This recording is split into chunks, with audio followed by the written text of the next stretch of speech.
As you walk to your sink and turn on the faucet, you may not think of all the time, effort, and energy that goes into getting surface water from the source to your home. A tour of the water treatment facility with Jerry McKinney explains just how much goes into the seemingly simple concept of fresh, running water.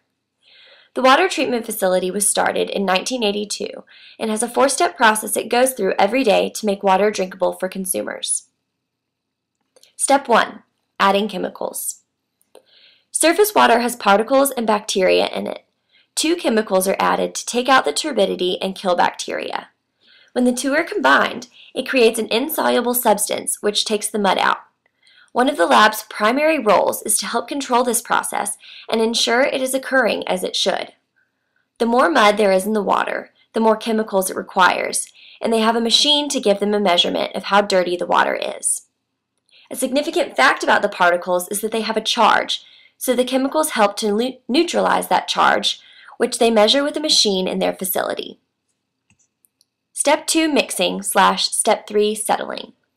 Mixing the chemicals with the water allows the reaction to happen and causes settling to occur. They divide water into 2 tanks called clarifiers. They have 2 tanks so that if they have to clean one, then they still have a tank functioning. Mixers violently mix the chemicals and water for 30 to 35 seconds. It takes 30 minutes to an hour for the mixture from one end of the tank to the other. Once it reaches the end, the reaction is complete and the charges are neutralized. The water flows to the edges of the tank and the heavy particles stay on the bottom while the clear water overflows. Together, the clarifiers hold about 700,000 gallons, and it takes 5 to 6 hours to empty the entire tank. The bottom of the clarifier is slanted and there's a hole in the bottom where the particles are pushed by a scraper which is constantly turning very slowly to move particles, which have settled, toward the hole. There is a valve which periodically opens and flushes the mud out. Once the settling step is reached, water is placed in settling tanks and the efficiency of the settling is tested with a meter that has a light shining through it. Step 4. Filtering. Water that overflows from the clarifiers goes through a pipe and is equally divided among 5 filters.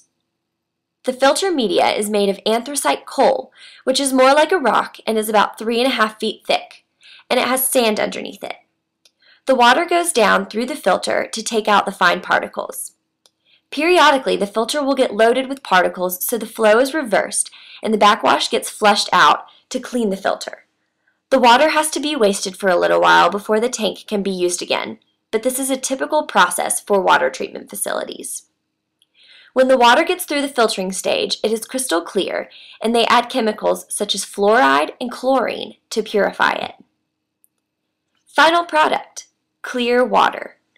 The entire process of water purification is monitored and controlled in the lab. Once the water is clear and ready to use, it goes into a clear well, a 1 million gallon storage tank,